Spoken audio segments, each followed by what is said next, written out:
Now, in the Android world, the HTC One M8 and its predecessor are probably the closest you'd get to matching the build quality of the iPhone 5S. Both feature metal bodies, with the iPhone favoring a much more angular design compared to the curves and now the very smooth corners and sides of the HTC One M8. The iPhone comes with its signature physical home button, this time with an integrated fingerprint scanner as well. While on the other hand, HTC has done away with the capacitive keys that used to be a big part of the front face of HTC smartphones entirely, and now are going for software keys. You do still get that big black bar across the bottom of the phone and above the speaker, this time housing just the HTC logo. But apart from the similar build quality, these are obviously two very different smartphones, especially when it comes to the size and screen real estate. Speaking of those screens, there really isn't anything wrong with the IPS LCD display of the iPhone 5S, as it does have accurate color reproduction, has good brightness, and great viewing angles. But even the 1-inch difference in size makes the display of the HTC One M8 a much higher pixel density and of course, vivid colors and fantastic viewing angles in that 1080p screen.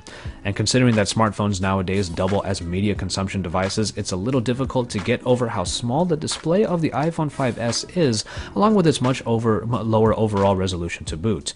And of course, that additional display real estate obviously is a big plus in our book. As far as performance goes, iOS is known for its fluid animations, impressive optimizations, and is generally a stutter-free experience. And while iOS 7 did have its issues with performance, things have seemed to have gotten better with the recent 7.1 update. Now, the HTC One M8 features the best processing package that is currently available in a smartphone today, and with HTC Sense getting even lighter, sleeker, and better, performance is as smooth as ever on this new iteration. With both smartphones, overall performance is one area where there should be no issues, which is nothing short of what you would expect from flagship smartphones anyway.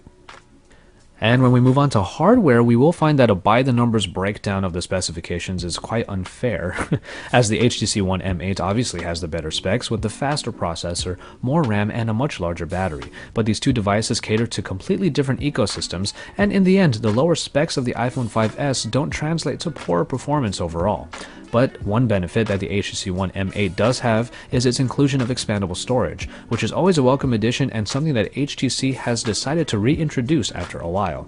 And then of course the HTC One M8 also comes with that dual front-facing boom sound speaker setup, making the HTC One one of the best media consumption devices available, especially since the sound coming out of those speakers is actually very surprisingly and very welcomingly great.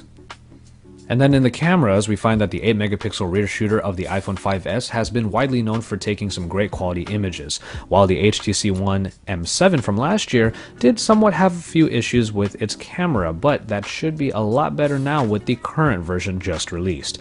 Both smartphones feature dual LED flashes, and the HTC One M8 also gets a second rear shooter made for a hardware-based solution to depth of field shots.